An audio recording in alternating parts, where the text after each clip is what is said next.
নারী সুরক্ষা, নারী নিরাপত্তা, নারী সম্মান, শিক্ষা এবং সমস্ত যে দুর্নীতি হচ্ছে, সমস্ত দুর্নীতির বিরুদ্ধে আমার দাবিও থাকবে, যেন এই দুষ্কৃতী আমাদের মাননীয় মুখ্যমন্ত্রী তথা স্বাস্থ্যমন্ত্রী তথা পুলিশ মন্ত্রী এনার উচ্ছেদ করার মূল লক্ষ্য। আপনি যে এজেন্ডা নিয়ে আপনি লড়ছিলেন এর আগে আপনার মেয়ের বিচারের দাবিতে, সেই বিচারটা কি কোথাও গিয়ে ধাক্কা খেতে পারে? না, ওটা বিচার আমি পাবই, সময়ই দেবে বিচার।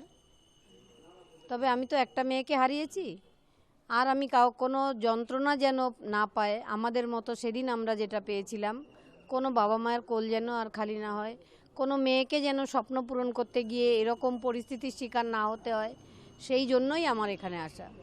আরও যে আপনার সঙ্গে যারা এই আন্দোলনে ছিল আপনার মেয়ের জন্য বা এই রাজনৈতিক দল, তারা যেভাবে কথাবার্তা বলছে, তারা কোথাও গিয়ে তাদের জন্য কি বলবেন? যে কিছুই বলবো না, কিচ্ছু না, তারা যা বলার বলুক, আমি কিছুই বলবো না।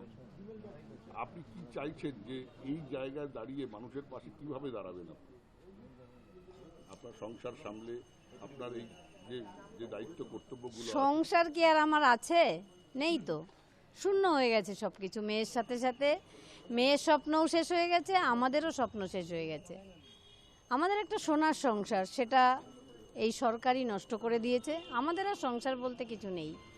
For more such videos, subscribe to the NewsX YouTube channel, hit the bell icon.